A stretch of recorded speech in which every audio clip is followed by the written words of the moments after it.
How is everybody? I want to welcome you to today's event. It's the inaugural Ameren Sustainable Business Speakers Series. My name is Dr. Marquart. I'm the Associate Dean here at the Cook School. I'm also a Professor of Marketing, and I will be your host this afternoon.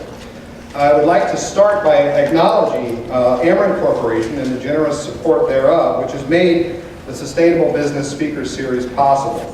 Special thanks to Ameren Executive VP and CFO Marty Lyons and Ameren Missouri Senior VP of Customer Operations Michael Moen, two individuals who have played instrumental roles in our partnership with St. Louis University.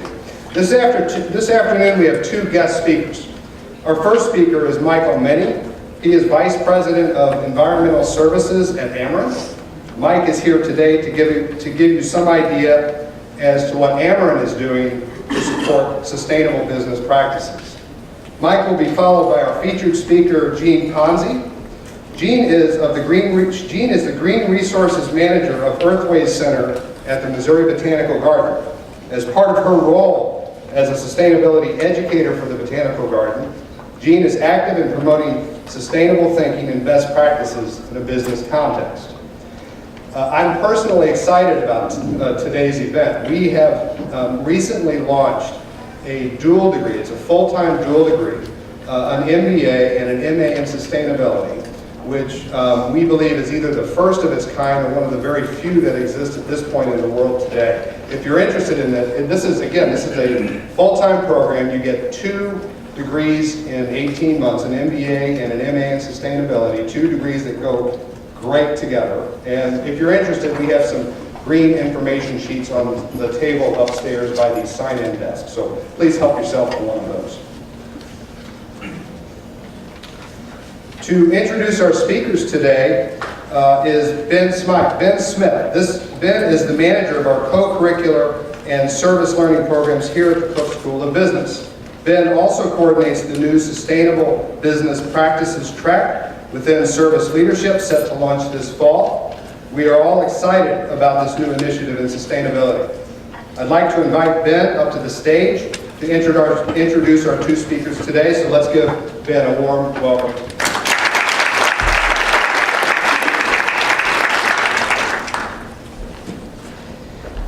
Thank you, Dr. Arnold, and welcome everybody. Our first speaker today is Mr. Michael Menny. Michael is Vice President of Environmental Services at Ameren, where he directs a department of approximately 24 environmental professionals and is responsible for developing environmental compliance programs, policies, and strategies. As an environmental scientist, he has over 37 years of experience working with utility environmental programs. Mr. Menny also serves as chairman for the Ameren Corporate Sustainability Council. And to top all this off, he's also a SLU alum. Let's give him a warm welcome.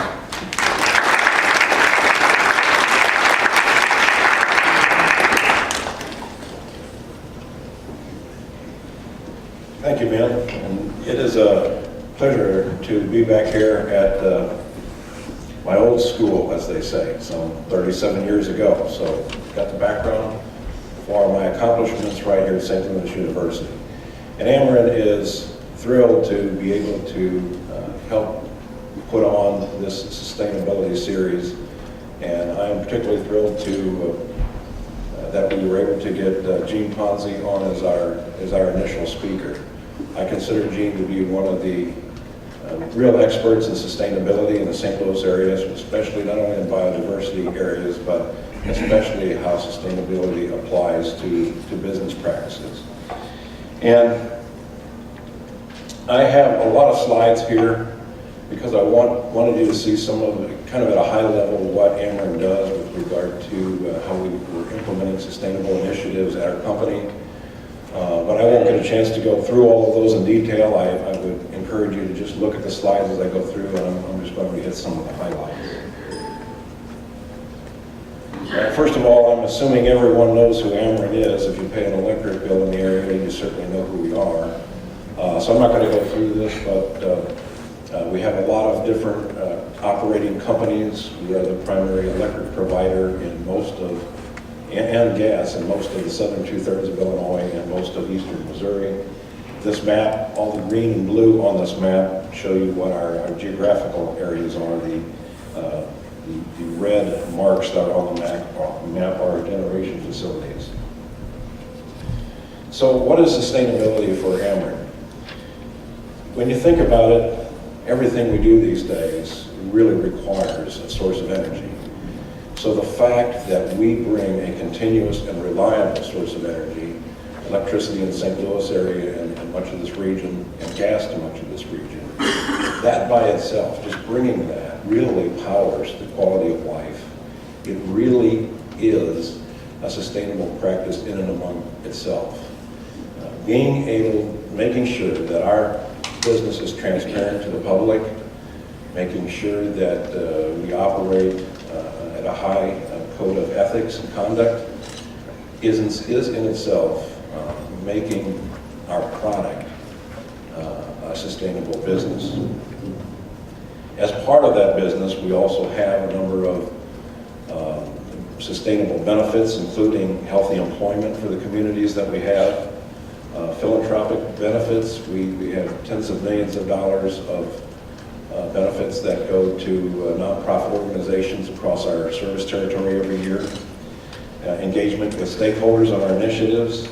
We own a lot of public lands, and much of those lands are run by conservation departments, wildlife departments, environmental firms, and things of that nature.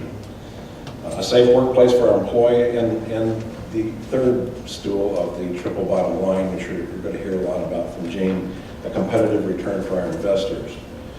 Improving environmental performance is also a big part of our sustainability initiatives.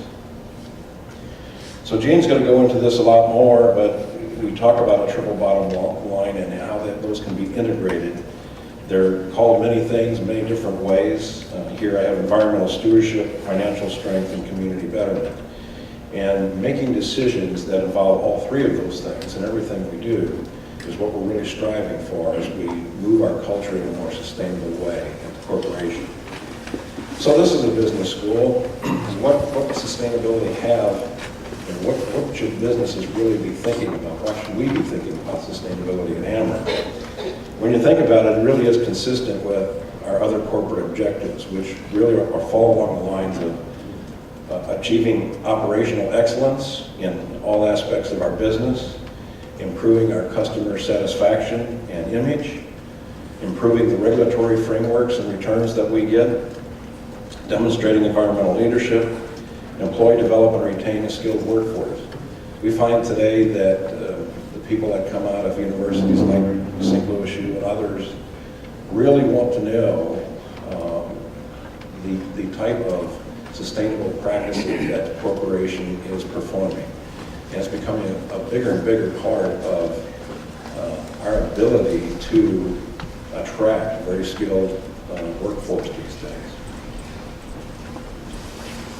So with regard to our generation, Ameren, Missouri has a rather diverse generation fleet. It is part of the way that we try to keep a reliable source of energy for our customers.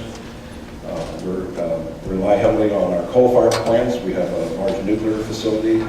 We have 3 hydroelectric facilities, 7 natural gas facilities, and I'll talk a little bit about our Maryland Heights Renewable Energy Center. With regard to coal plants, everyone knows they have a lot of emissions. This is just a graph that shows that the green and red lines are our emissions, primary emissions from the plants, and that they have gone down drastically over the last 30 years, while at the same time, the amount of coal, the amount of generation from these plants has risen drastically at the same time. But if you really want to get to emissions, the best way is to not emit them at all. And that program involves conserving energy and saving energy and energy efficiency. In Ameren, Missouri, just last year, embarked on one of the largest energy efficiency initiatives of any utility in the Midwest, and Ameren, Illinois did that a couple of years earlier. It's a program that we call Act on Energy. Hopefully you've seen some of our advertisements. I'm not going to go into it here, but I encourage you to visit our website. We have lots of programs for how we intend to save hundreds of millions of kilowatt hours every year by endorsing energy efficiency programs. With regard to renewable and green energy, as many of you may know, wind is not really reliable in this area. We did our first wind, I remember being part of our first wind studies more than 20 years ago. And the return on that is in the 25% range. So it's, the technology is getting a lot better, but most of the wind in this area is in northern Illinois and Kansas and Iowa, and we do purchase quite a bit of generation from those wind fields. 4% of our generation is in the run-of-the-river hydroelectric. We just opened last year, and we have heard about it if you were around our, what we call methane to megawatts energy center out in Maryland Heights. It's one of the largest landfills in the area, and what we do is pipe the methane gas that comes off of the debris and garbage and all the material that's in the landfill, and we get generation out of that unit 24/7, 365 a year. It's a great supply of continuous energy for us. We are very heavy into solar installations. If you come down to our facility just a few blocks east of here, you'll see that we have 5 different types of solar installations at our general office building complex. We also support both industrial and residential customers who are interested in getting into solar. We will help you work through the numbers in terms of what it's going to cost and which ones work the best, which ones are most efficient, and then we'll actually buy the energy credits from the solar back from you to help pay for the installation. We also have a program called the Pure Power Program, which allows any individuals or industries, we have about 5,000 customers, that guarantees from a third party that the energy you purchase from us all comes from green and renewable sources. I'm not going to go through this. I just want, at a very high level, let you know we produce all kinds of waste that, because of the large business that we are. But we have many thousands of tons of waste that we recycle, both within our office buildings and all the metals and poles and things of that nature. And we're continuing to set higher and higher goals for our corporation every year. Research and development, as I already mentioned, our methane to megawatts, our solar array. We are big into electric vehicles, trying to move forward with the infrastructure on that, energy efficiency programs, and we're involved in some fuel cell development programs that really show some promise for the future. As I mentioned, I head up the Corporate Sustainability Council, which tries to promote sustainability within our corporation, and it's primarily aimed both at a high level for some of the major initiatives we have, but also we spend a lot of time working with employees who are really, it's really our employees who want to do sustainable things, and they look around the company and they say, we could be doing things better. And the council, through some of its programs, really encourages that. As part of that effort, we do a lot of external reporting. We produced our first corporate social responsibility report in 2011, and we are redoing one this year. I wanted to mention that St. Louis University's Center for Sustainability was our third-party reviewer for that report 2 years ago, and we hope to be working with them very closely in producing that report again. We're also part of the Sustainable Supply Chain Alliance, which looks at the products we get, where they come from, how they're made, and things of that nature. And with regard to our carbon footprint, we are members of the Carbon Disclosure Project.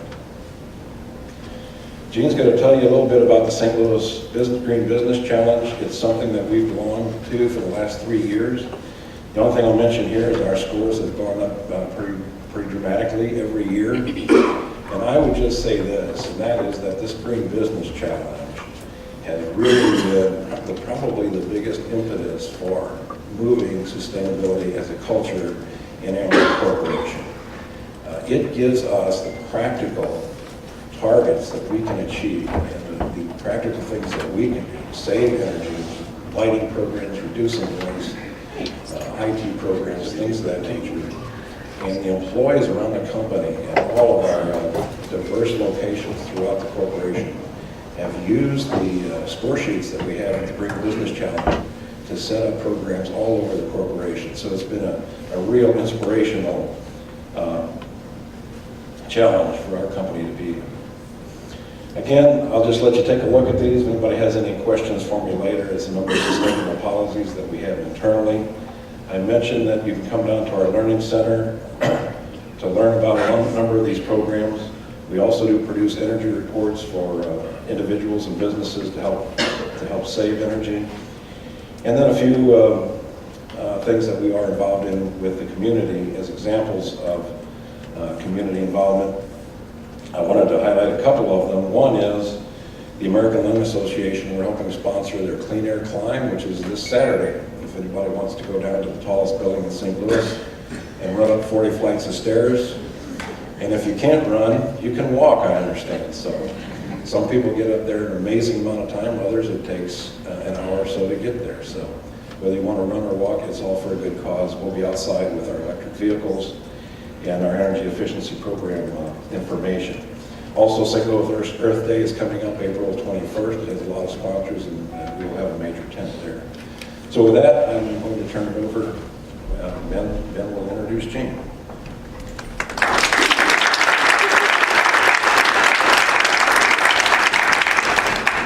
Thanks again, Mr. Menny.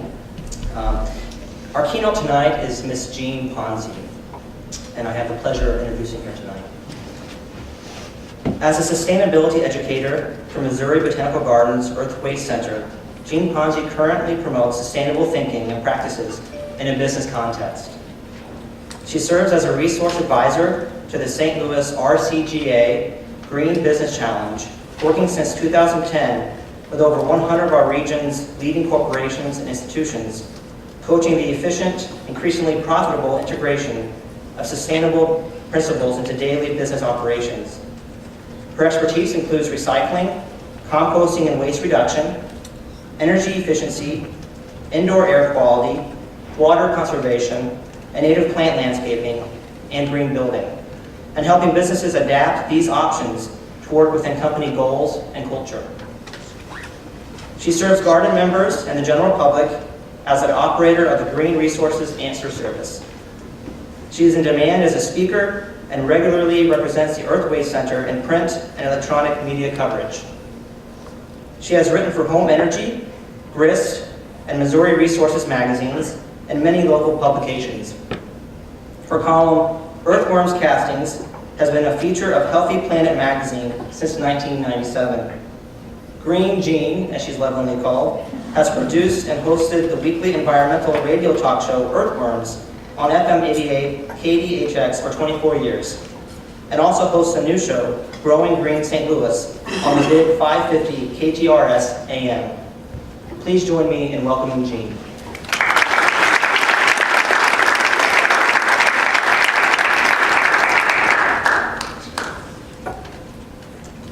Thank you very much. Thank you to Ameren for sponsoring the speaker series. I'm very honored to be the first speaker in your series in this round, and I think you will have the opportunity to hear from some very inspiring and very resourceful business leaders, thank you, as the series progresses. What I am going to share with you today, because I work in the nonprofit world and have worked for Missouri Botanical Garden now since 1995. This time, worked there for about 4 years in the 1980s also. But because my job has evolved to put me in contact with businesses and give me the opportunity to share the things that I know and can communicate with businesses, here we are in the School of Business. And what I hope you will take away from today's talk is some core principles of sustainability that human beings, our species, really seriously needs to know, and that business leaders throughout our community are applying in their day-to-day business practices, common to all types of businesses, and applying in many instances to what they do as their business to evolve sustainability throughout our region. Is it the little white arrows? Is that what? Aha, okay. And a nod in the credits there to the St. Louis Regional Chamber which hosts the Green Business Challenge, and also to my colleagues in the U.S. Green Building Council Missouri Gateway Chapter, which is part of the EarthWays Center, the division of the Missouri Botanical Garden where I work. So why build green? This presentation is not about building, but the built environment is habitat for humans. And so much of the energy and the resources that we use, that we need to rethink and retool how we use these kinds of things, are embodied in buildings. These are some facts from the U.S. Green Building Council, which is a nonprofit. It's based in Washington, D.C. It has chapters all over the United States and has been engaging people in every area of specialization within the building professions. 1990 was when the U.S. Green Building Council first kind of came on the scene. Our chapter in St. Louis was chartered in 2001. So buildings are the big kahuna. That's where we need to find the waste and eliminate the waste. And then transportation, how we get from here to there. Of course, that's another very, very big issue. But when you talk about sustainability and where the changes need to happen, industry and corporations are not necessarily the prime target. All of us in our energy use and our resource use is what needs to come into question and be revamped. Here are some additional factors from the U.S. Green Building Council about where reduction operations are. Now, this is not reduction of quality of life. This is finding the waste and getting rid of it. This is eliminating stuff that is being paid for but is really not productive. And some of the most stunning studies and some of the most motivating information about why bother to do green in a business context has come out of the U.S. Green Building Council. Now that first fact there, 90% or more of our time indoors. The US EPA estimates that. That means in buildings. It does not count the time we spend in vehicles. So when you factor that in there too, not very many of us are wandering around in the woods anymore, if we can find the woods. But that kind of begs the question. So when we make our buildings greener and more energy efficient, we increase productivity. One of the best facts that the U.S. Green Building Council has come out with, this is based on actual research. The average building, the average business spends maybe $18, $22, $25 per square foot on building operating costs. That means rent, utilities, cleaning, those kinds of operational things. But a typical business spends $200, $225, $250 per square foot on their people power, on the creativity and the resourcefulness and the teamwork that actually makes that business work. So when you make buildings more efficient and make them healthier and make them more productive, more collaborative, more enjoyable places to spend those hunks of our day, the investment, the return on investment is able to be documented in terms that have previously been hidden costs, human resources. So just a couple more little factoids here. It's good to know these kinds of things, and if you have a speaker who is literally engaged in the building industry in the course of this speaker series, I know you'll hear more about this kind of thing in detail.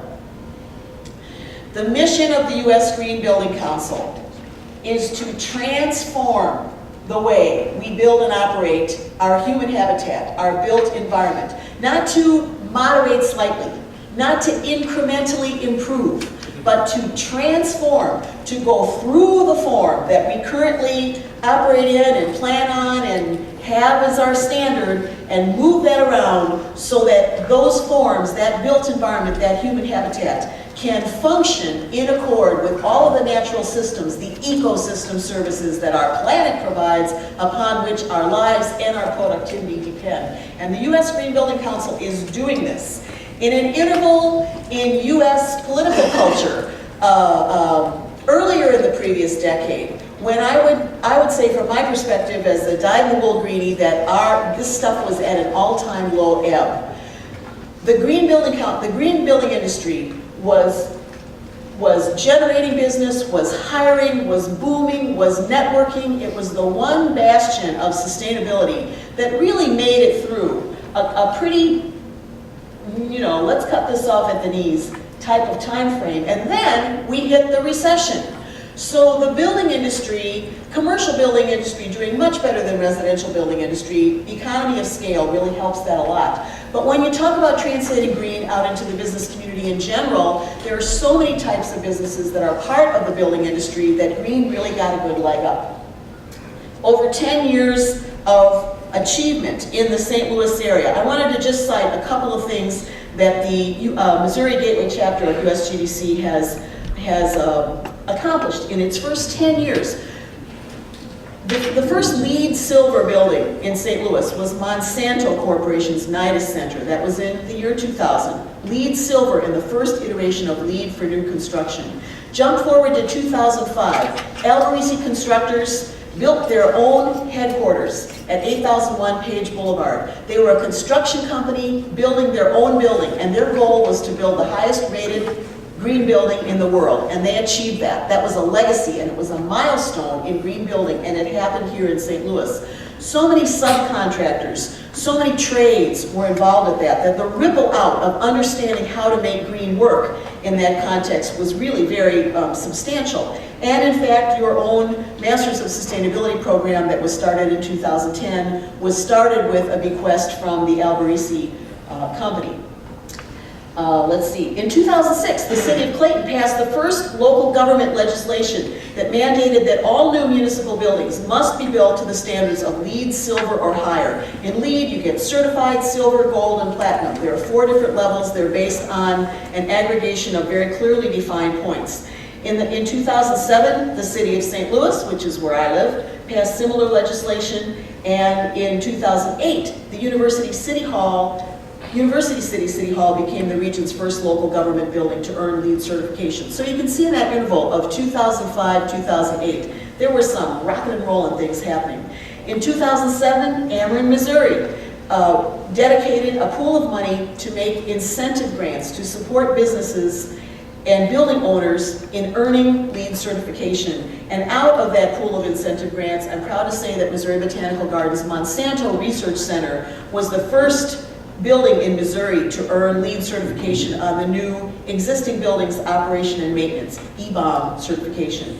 And in 2009, Habitat for Humanity, a nonprofit organization, built 27 LEED Platinum certified, top of the line, Energy Star 5-star plus, homes with 75% volunteer labor, 1,200 square foot, 1,400 square foot homes built with sweat equity for the low-income owners, revitalizing neighborhoods, and we have the second highest number of LEED Platinum certified homes of any city in the US, thanks to Habitat for Humanity, which has made that their standard of building. Remember that goal to transform the way we build and operate our buildings. This is happening. So, key principles of sustainability. You'll see these a little later with some pictures, but right now you get the bullet points. Zero waste is a core concept of sustainability. And when I first started giving these kind of talks, earlier in my career, I've been focusing on green communications for 25 years. You know, you get a certain amount of people's attention when you give a talk, whether it's a person-to-person conversation or a situation like this. And for a long time, the depth of message I was able to deliver was pretty much, you should recycle and change your light bulbs. It's gotten a lot more substantial than this. Thanks in part to the fact that now you hear that kind of message from places like WB11 and America's Next Top Model. This is good. It's in popular culture. Green is mainstream now. And for most of the 25 years that I've been focused in this subject area, it has been extraordinarily marginalized. It's not only mainstream, but it is proving its worth in dollars and cents. So these are some really key principles. And where these come from is not from some meeting of human minds. These are principles that are embodied in all of the living communities and systems on the planet that we live on. And sometimes when you say that word planet, you know, you feel like you should see a little purple fuzzy flag fly up behind the person who says it. In fact, we are living in an extraordinarily elegantly designed, closed system of resources that are designed and built to continually cycle and support the life of multiple kinds of living communities. And we just happen to be the only one of the elements of those living communities that has the dubious distinction of, for example, having created waste products that no one else can eat or live in, except some bacteria are trying. And we need those single-celled organisms. Thank you very much. And a big part of what makes green work in business is that we use certain tools, particularly as a basis, the triple bottom line, to reorganize and restructure how we think, how we plan, how we budget, how we evaluate, and that's what makes sustainability work, what makes green practice equal green profit. Everything about ecology, ecologic, has to do with connections and relationships, and the interaction between dynamic systems that have discrete functions, and yet they have to work together. And our human bodies are a really good, walking, talking, we experience them every day example of how that works. Some of the systems in the human body, just shout out the names of a couple of them. Respiratory. Cardiovascular, reproductive, nervous system, musculoskeletal, digestive system. All of those parts have their jobs to do, but they must work together and they must work in harmony with each other in order to have a healthy organism. And that is what ecology is all about. And when you start to evaluate things in that systemic way instead of a linear way, it gets more complex, yes.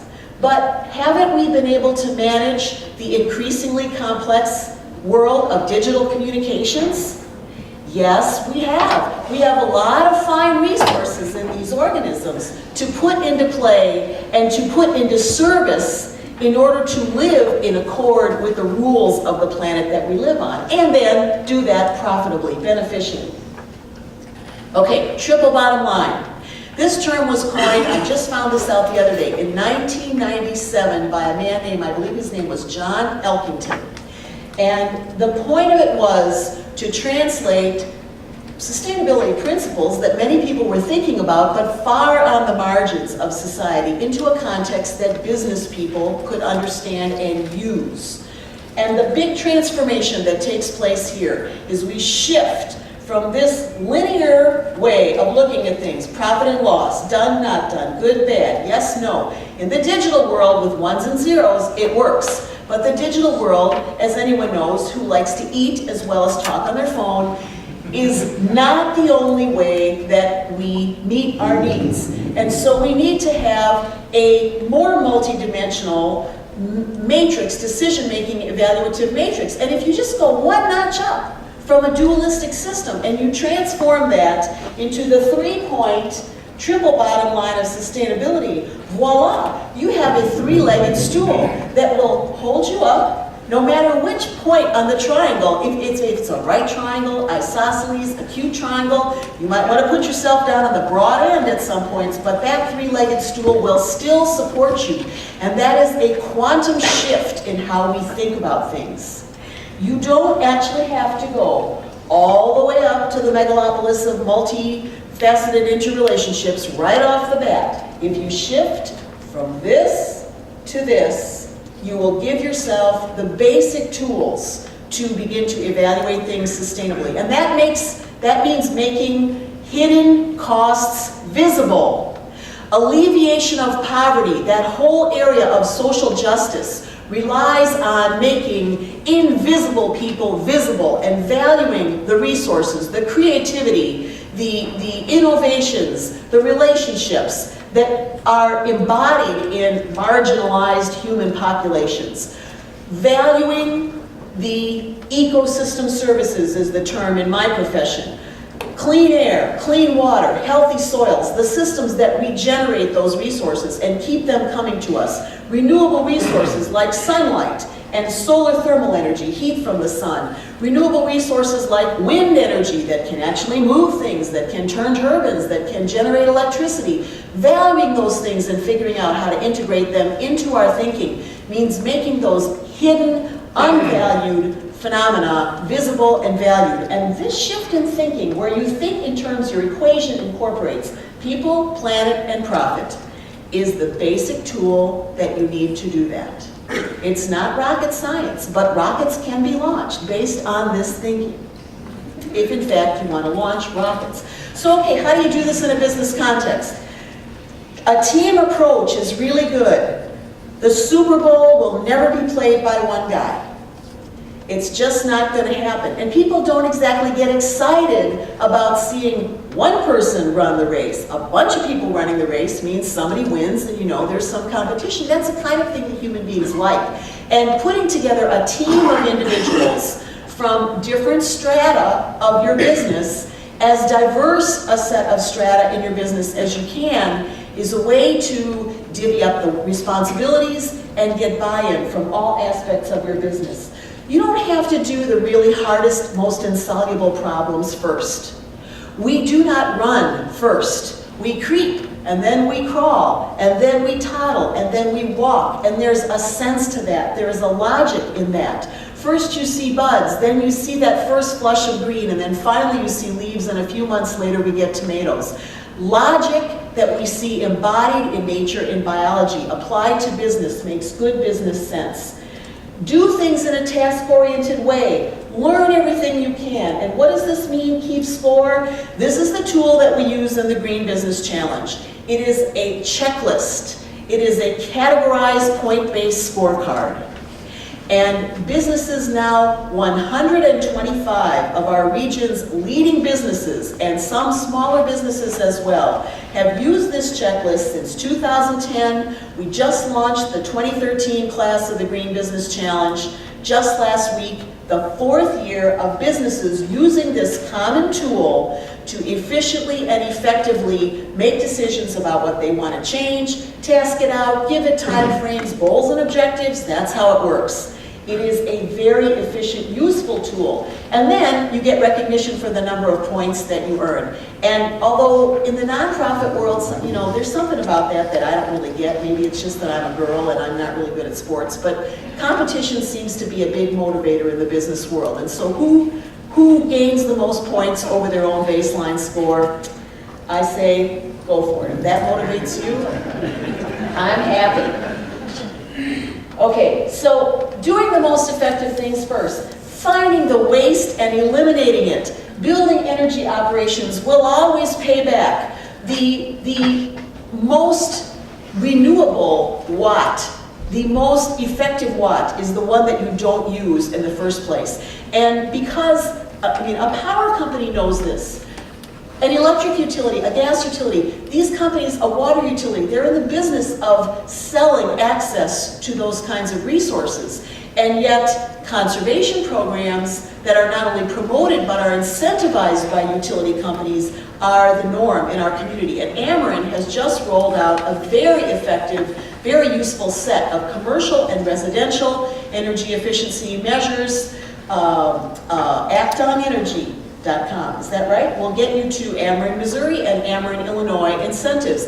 And business people in the Green Business Challenge are making use of those incentives, as well as federal tax credits and other kinds of incentives in addition to the savings that they can realize.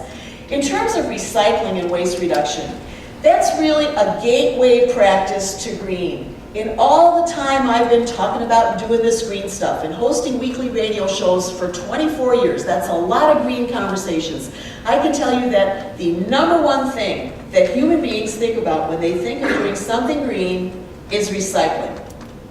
And it's modeled on a really profound cycle system in nature, the cycle of decomposition, without which every living thing would have been swamped by dead bodies long ago. But with decomposition, all of the energy and all of the nutrients that have been embodied in any living thing, once that living thing no longer needs that aggregation of resources, can be released and recycled into the ecological whole. That's what we are emulating when we recycle cans and bottles and paper and that kind of stuff. And reducing waste in the first place, the 3 R's. Reduce, reuse, recycle. Go in that order for a reason. And by the way, there's another 3. This is a Jesuit institution, right? You probably have some threes that you are fond of too. Water conservation. We live at the confluence of the 4th largest watershed in the world, the Mississippi River watershed, the 4th largest on the planet Earth. We don't have to think about water shortages very much here. But when you start to realize that drinking water intakes are not all on the Mississippi for this region. Many of them are on the Missouri River. And we are at the very end of the stream of a very water-hungry, upstream bunch of states, bunch of communities. There is a lot of politics that we are just juniors in dealing with, having to do with water rights and water availability. Conserving water, making use of rainwater where it falls as a valued resource through rainscaping on your property, instead of trying to rush it away in concrete drainage ditches like the River de Pere. I live in the River de Pere watershed. That's what water conservation is all about. And doing that as a matter of course, so that when you do get to extreme constraints like the drought that we have been in for the last couple of years and could bump back into again, you have the wherewithal to make use of those strategies. We also live in a town that relies on cars. Believe me, I work for an organization that has invested heavily in its parking lots. You'll see that a little later as a sustainability measure. And in St. Louis, people make decisions about where they're going to go for fun based on parking. So transportation and changing the way we deal with transportation. Wouldn't it be great to not have to drive your car and park your car and be able to get from place to place conveniently and enjoyably like you do in a place like Toronto or New York or Washington, D.C.? I once literally left my car on the street in Washington, D.C. when I got stuck in traffic when I was living there in the 1980s. I normally didn't drive into the district. I took public transportation, I rode my bike, but one day I made the mistake of driving. I thought I was going to lose my mind. We don't have that kind of issue here, but we do have issues of accessibility and affordability and air quality issues and the consumption of fossil fuels that vehicles guzzle. So this is a way to look at putting green to work in a business context. This is what the businesses in the Green Business Challenge are doing using that scorecard. Not everybody does everything. My job as resource advisor to the businesses in the Green Business Challenge, and this is the most fabulous opportunity for me to learn about businesses and the people who make them work, is to go into each business and poke in their recycling bins and look in their supply closets and go around in their, look at their dumpsters and check the efficiency on all their coffee machines and that kind of stuff. And also get a sense of company culture and company priorities and company values. My goal is to root sustainability into human practice and human thinking. And in a business context, that has to work in accord with not only the goals and the purpose of each business, but the culture that makes that business work. And that is a really fascinating, wonderful mix of stuff. And you really have to get people engaged at every single level. One of the great resources that the Green Business Challenge has produced, and I frankly didn't predict that, is that there is now a professional network across every level of seniority, from hourly to C-level, across the spectrum of these 125 businesses that are the green champions and the green leaders in these businesses. And like IFMA, BOMA, ASLA, AIA, those kinds of business type fraternities, those professional networks, there is a professional network now of people who are literate and expert and resourceful in sustainability, and they talk to each other and they help each other out. In 3 short years, actually at the end of the second year, it was evident that we had created that kind of a network. And then it's very important to track your progress. And the range of metrics from Energy Star Portfolio Manager to the Global Reporting Initiative to, those are the 2 that jump to mind, that businesses can use to track progress are readily available and very useful and very affordable and very sensible. In 2010, we started out with 55 businesses in the Green Business Challenge. And this program kind of popped up unexpectedly in an organization, our St. Louis Regional Chamber of Commerce, whose primary goal is to develop the region economically. Not necessarily to grow it greener or, compost lunch waste or change the light bulbs. But because one thing led to another and the regional chamber got a grant, adapted a scorecard from the Chicago Green Office Challenge that the Daley administration had developed with the organization Ecology to recruit businesses in downtown Chicago to help the city of Chicago achieve its own carbon emission reduction targets. We adapted that scorecard here. These were the businesses that started off. These are the businesses that completed the challenge last year.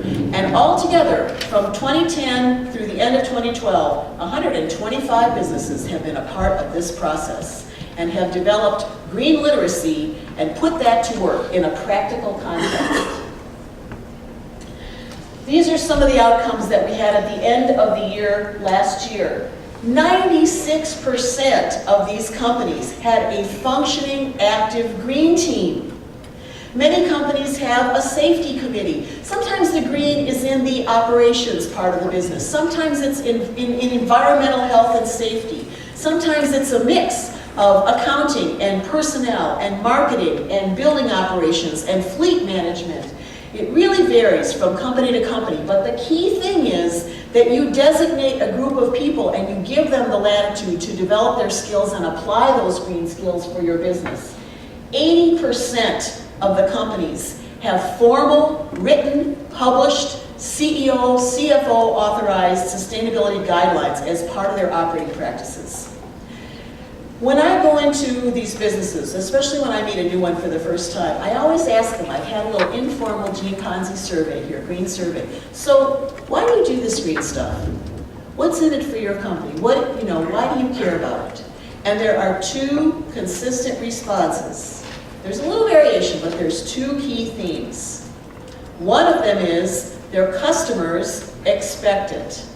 In many cases, Walmart, for example, the world's largest retailer, which now requires all of its product suppliers to participate in the Global Reporting Initiative, where they evaluate their carbon emissions and they pledge to reduce those and they document those emissions and those reductions. If you want to sell something at Walmart, which is not necessarily something that I advocate,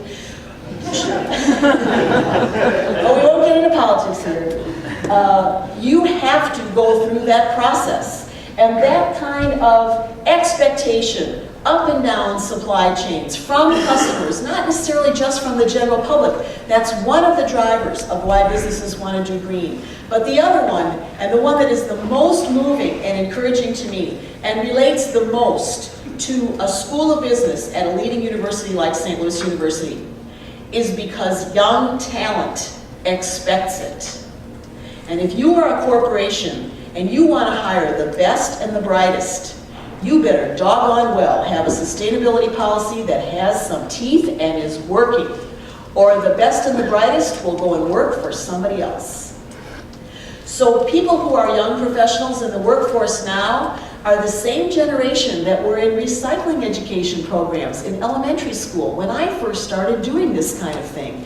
And education cycling up through our species, development of literacy, green literacy, development of values, implementation of that in practice. That is working. And you may not get a job being the sustainability manager for a corporation, but absolutely your understanding of these principles and practices and your ability to apply them in your professional specialty will not only be an asset, it may very well be a requirement. That is a quantum shift in how our society, especially our business sector, values green. The last item there is part of what we implemented last year, partnership between the Green Business Challenge and the U.S. Green Building Council St. Louis Regional Chapter, a high-performance building initiative, a goal to increase the percentage of square footage of building space within St. Louis that holds certification through one of our independent third-party certification programs. Any of the lead products, Sustainable Sites was just in its pilot phase last year, but there are 2 out of 12 companies in the U.S. in that program that earned certification in St. Louis last year. And then Energy Star certification, we have a business here in St. Louis, Walsh & Associates, that is I believe, is it number 3 in the National Building Challenge? Number 3 in the National Building Challenge. And the individual who's responsible for that, Randy Lewis, who is a fellow in the Masters of Sustainability program here, came to the talk this afternoon. The operations manager with Walsh & Associates has made that happen for his company and shares the resources for how to do that with other companies across the Business Challenge and elsewhere. These are phenomenal practical resources that we have in our community. A few examples of businesses in the challenge. Now these are slides that don't tell everything about the business. I'm going to add to the story. The Federal Reserve Bank, national organization, right? National network of banks. The St. Louis Federal Reserve is part of a larger region of banks. In addition to these accomplishments, the Fed here really wanted to start using recycled content copier paper. Modest wish, right? 30% recycled content. That is not the be-all and end-all of green, but it does cost a little more. How do they do that and maintain responsibility for taxpayer dollars, investor dollars?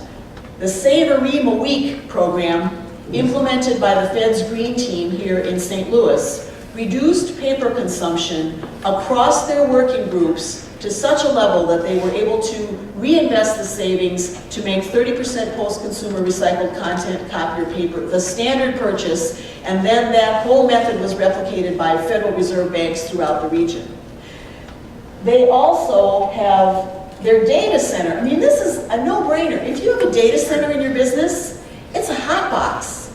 It's producing heat all the time. I was at another talk earlier today at which a representative of Scott Air Force Base, which is now under the constraints of federal budget sequestration, they are turning the heat off and the air conditioning off within certain temperature limits, off.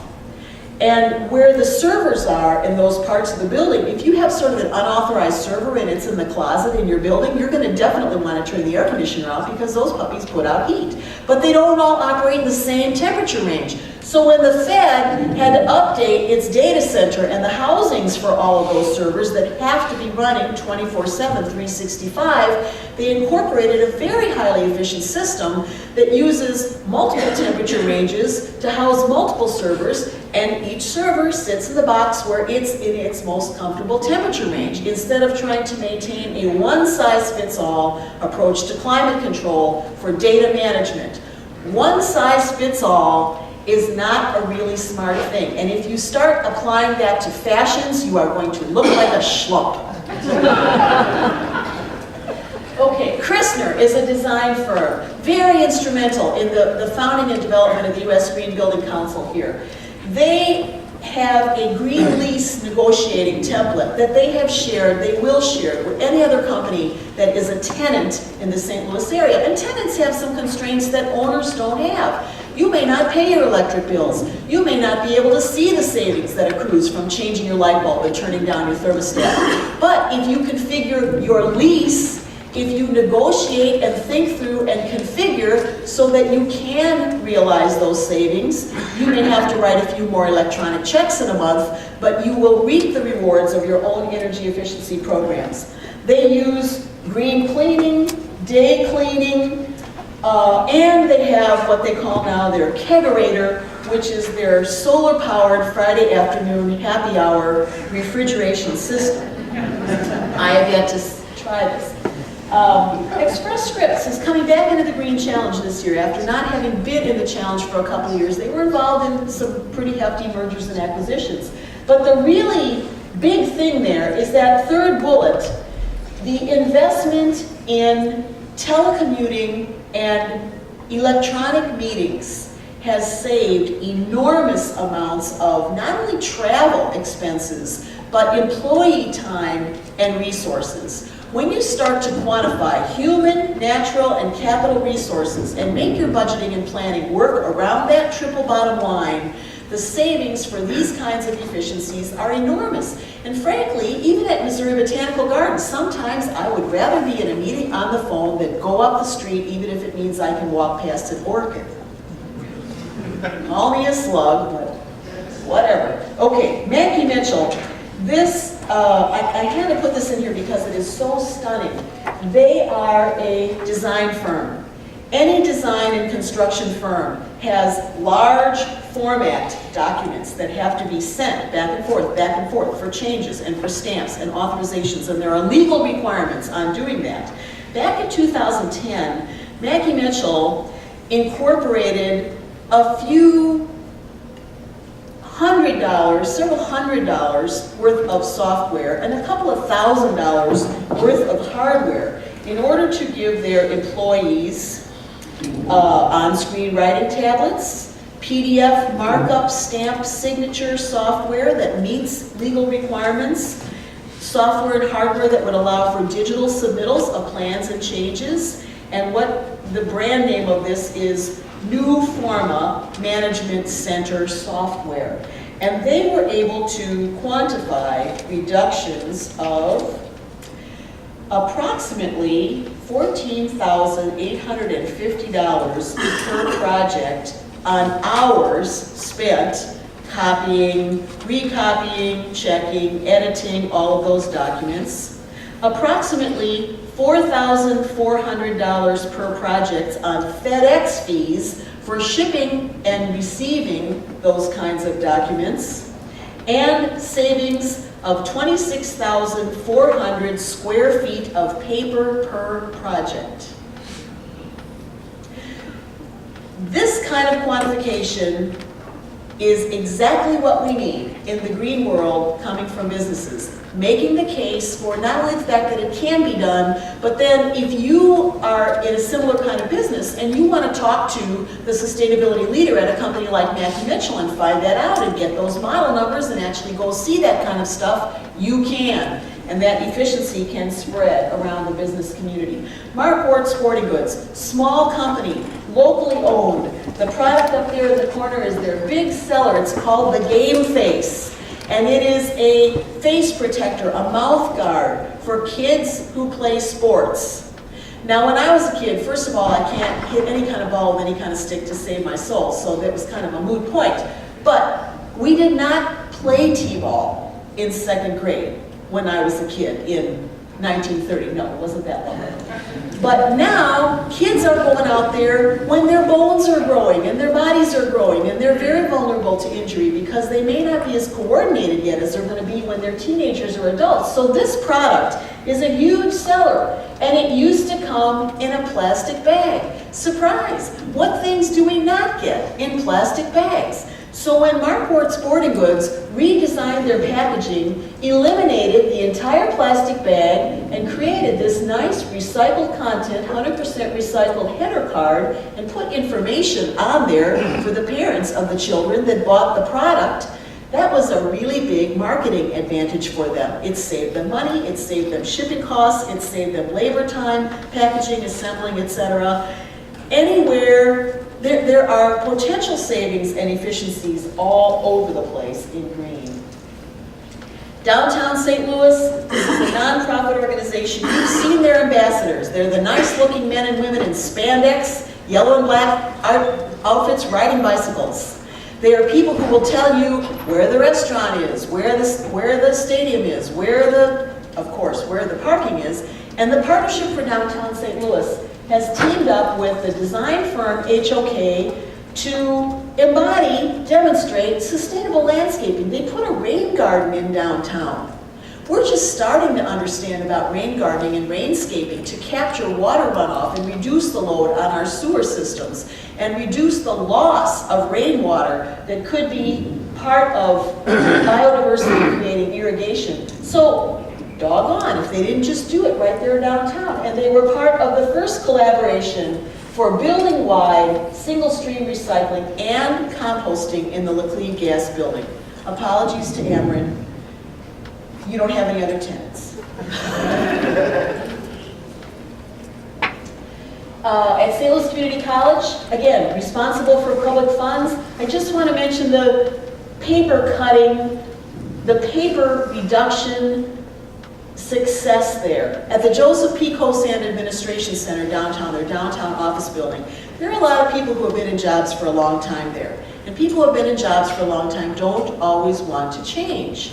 And you know, at this time, this was in 2010, frankly, green was not very prominent on many people's radar screen yet. So the goal of the green team was to cut paper use by 10%.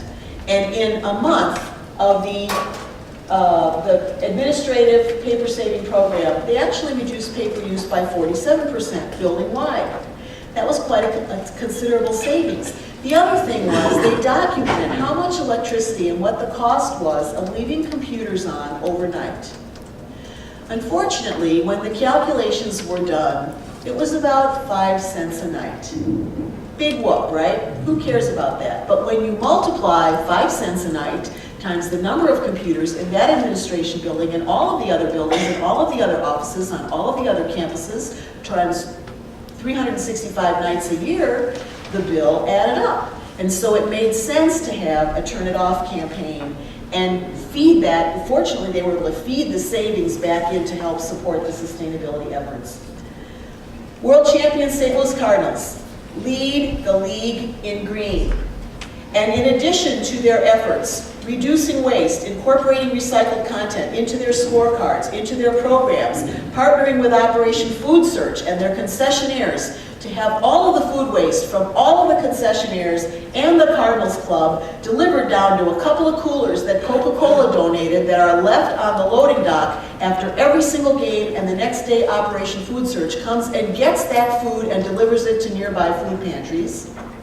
Food waste composting, holding electronics recycling drives, holding shoe-man recycling drives, partnering up with stlouisgreen.com, Craig Young, another fellow in your Masters of Sustainability program. There he is out there.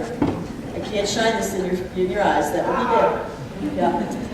Jump-started, worked with the Cardinals to jump-start and implement all those kinds of things. Solar panels over the concession awnings. These things are popularizing green in America's favorite pastime, but more than that, the green champion in Busch Stadium, Joe Abernathy, who is their manager of operations, just happens to be the president of the Stadium Managers Association nationally. And what the Cardinals are doing, and Joe Abernathy's leadership and what he has learned and what he is implementing, is influencing all of Major League Baseball, professional sports, amateur sports, youth sports across the country. And getting the green message and the green practice, sometimes it's not even a green message. Fred Bird doesn't have to wear a green shirt for people to see the recycling volunteers out there, the 4 greener game volunteers coming around, getting to see the game for free and collecting recycling and having that be a part of the culture.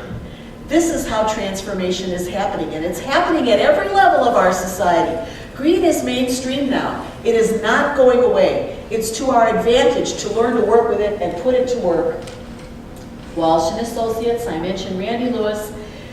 The largest solar array on a building in Missouri, 100 kilowatt solar photovoltaic system on a warehouse that was so energy efficient that it was able to be, they were able to power their entire warehouse by solar panels. And it's comfortable in there. And part of the reason it's comfortable in there is because of the big-ass fans on the ceiling. But Randy Lewis, who happens to be a smart shopper, there he is out in the audience, he didn't just go by the brand name. He went to the manufacturer and got a lower price for the same product. Because when you start thinking green and you start thinking of how to make things work more economically and better, sometimes you shorten the transportation links, you shorten the supply chain, and you can save money in so many ways. Efficiency, effectiveness, and relationships are hallmarks of green. Graybar, this is the merest mere statement about the Graybar Corporation, the Graybar Company, Graybar Electric.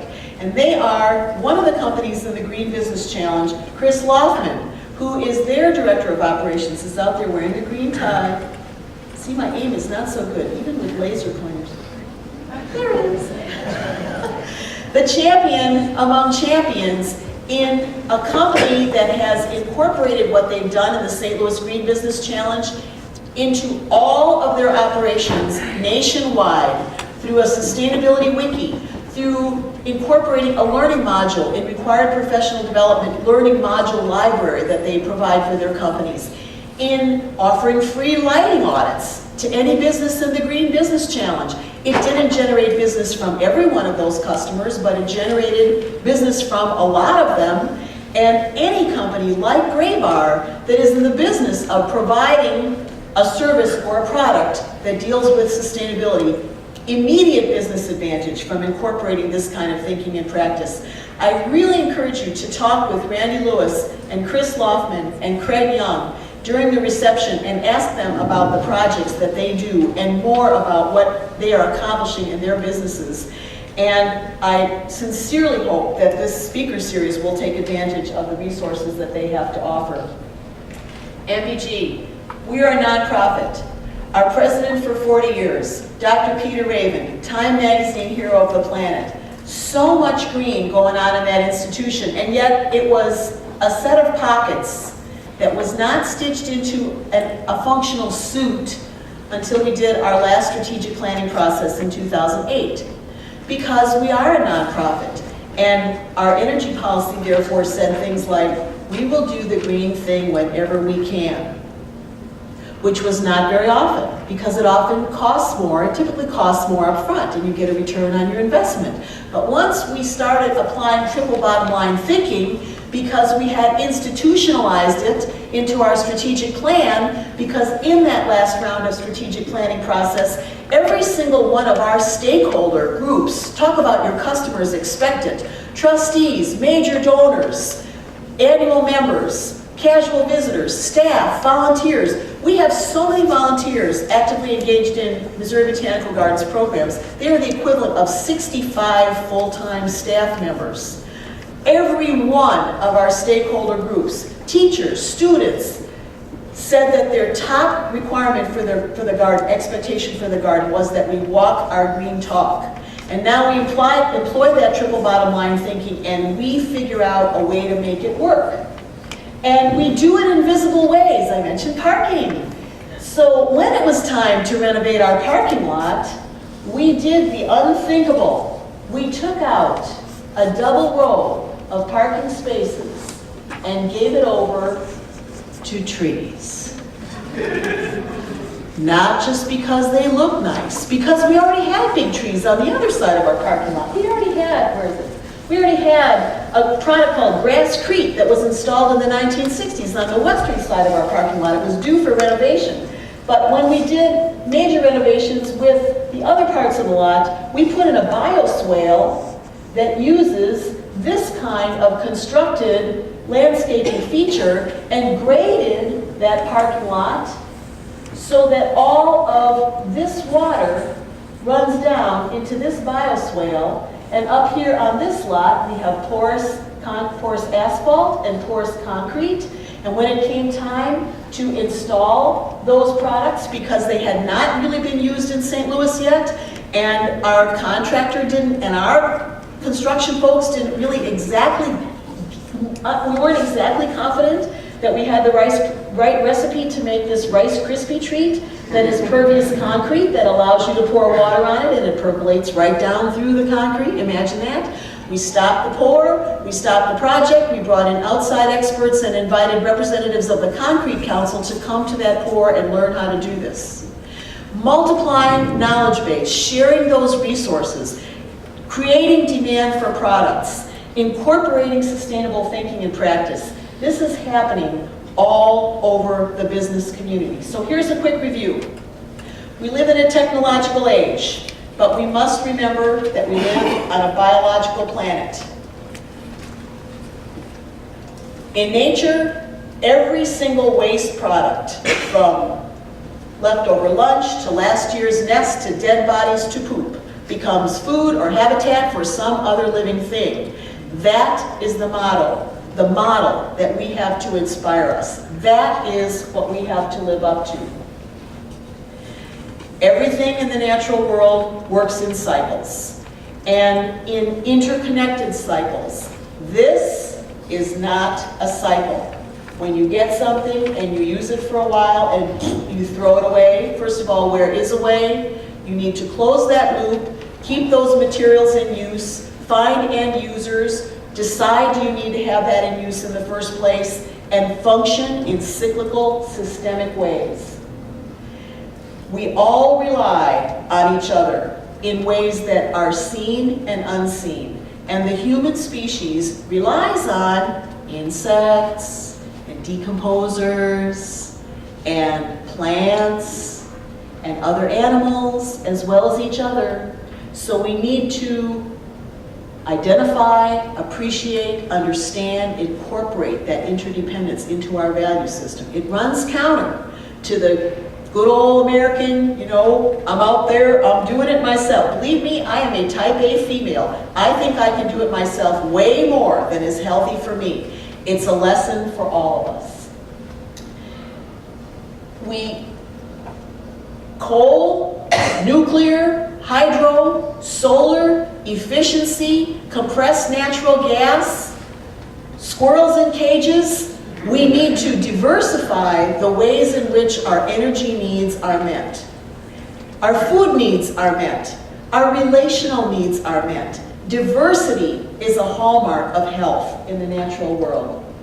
And frankly, I'd rather not have to clean it up in the first place. This is a photograph of Pioneer Forest in Texas and Shannon counties in Missouri. This is a stretch of forest that was logged 10 days before this aerial photo was taken by my husband. Can you see where the trees were taken out?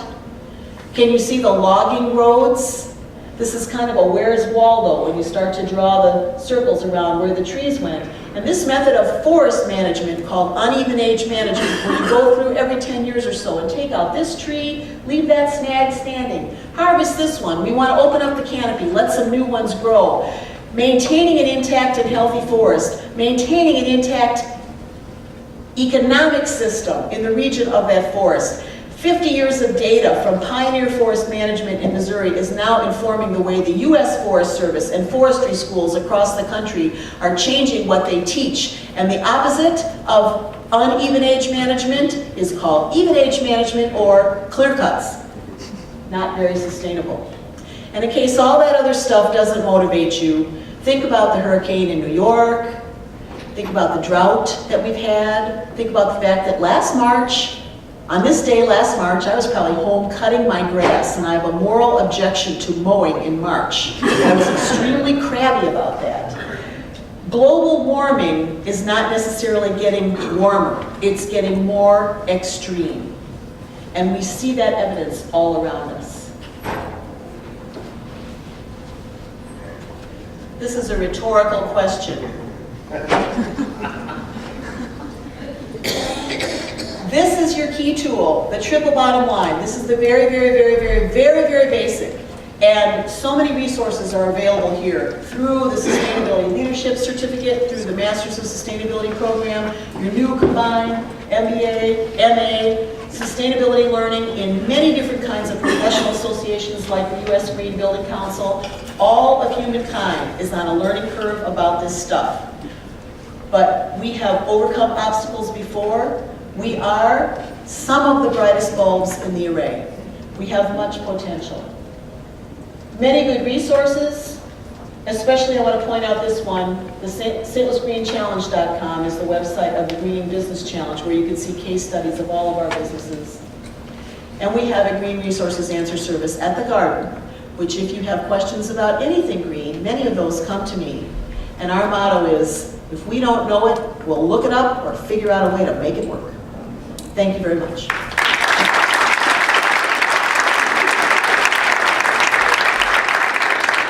We have time for a couple of questions. Yes. Yeah, I believe in sustainability and green. About 20 years ago, I built the most fast solar house.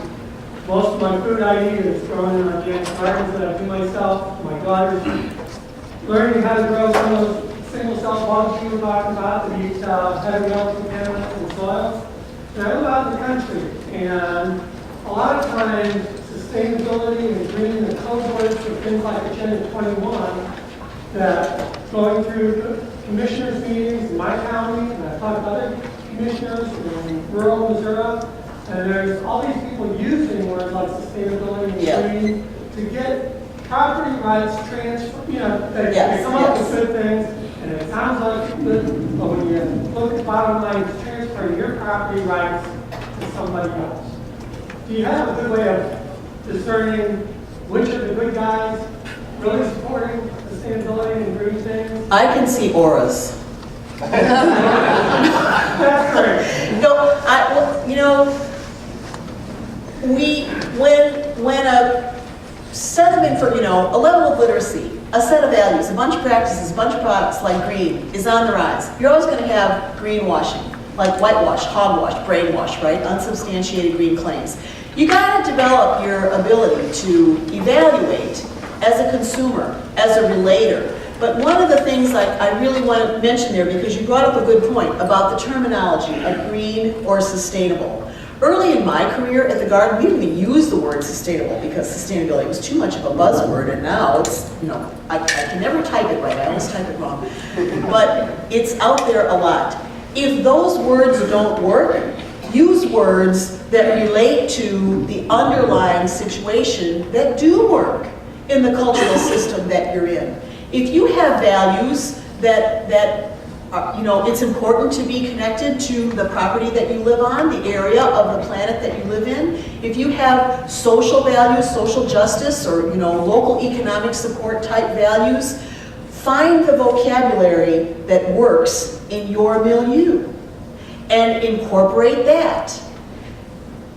Green is like poetry, we've got the ABCs. We translate that into so many, many, many different languages. Look at the plant kingdom and how many different ways taking in carbon dioxide, producing oxygen, leafing out, fruiting, flowering, dying and decomposing is translated. Use diversity of communication as well. Another question. Yes. A lot of the wonderful things that were described there, the payback is really long, for a business. A Walmart parking lot with that kind of concrete would be, not going to see that and everything. And politically, businesses are very short-term oriented. CEOs are short-term, their bonuses are short-term. And these are, we have, this is kind of a political question and statement, but, there's a big need for jobs. And all of these things are wonderful infrastructure. And it seems as though an education of the business community and a political rethink that we are interdependent and not, pioneer guys out there. Is there anything being done to bridge the gap between, the lefty green guys and the business community?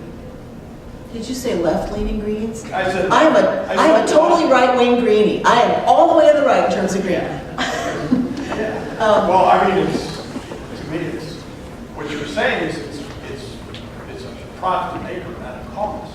Well, the shift from a cost center to a profit center depends on identifying and incorporating a number of factors that are often hidden costs. Environmental costs are probably 9 times out of 10 still hidden costs.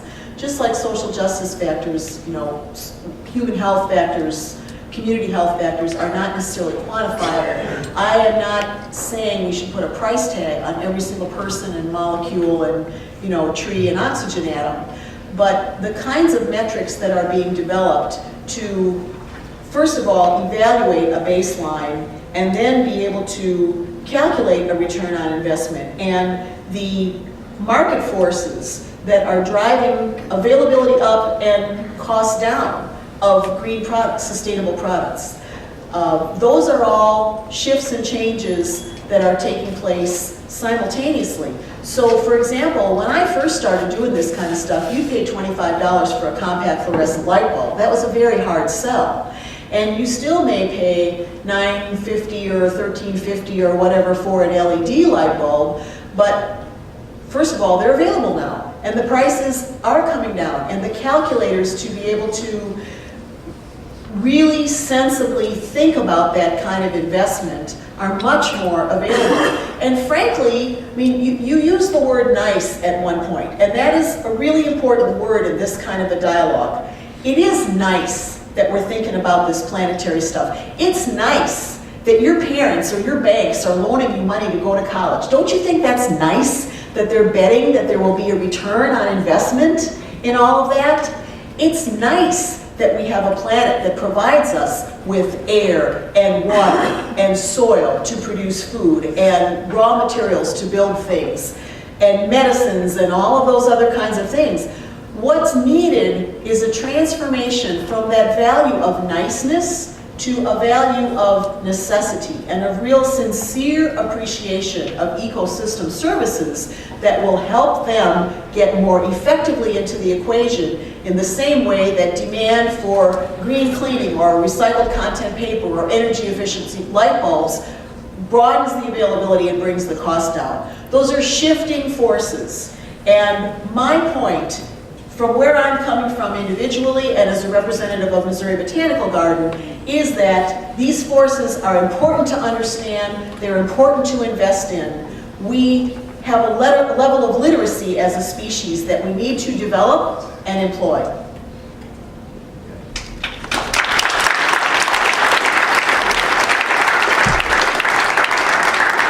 Unfortunately, we have reached the end of our session here. I can tell that there's a lot of good questions out there and some good conversations to be had. So what I would like to ask is, and invite all of you to do, is join us upstairs in the atrium. We have lots of refreshments, food, drink, and we can talk some more up there. So let's give our speakers a little round of applause.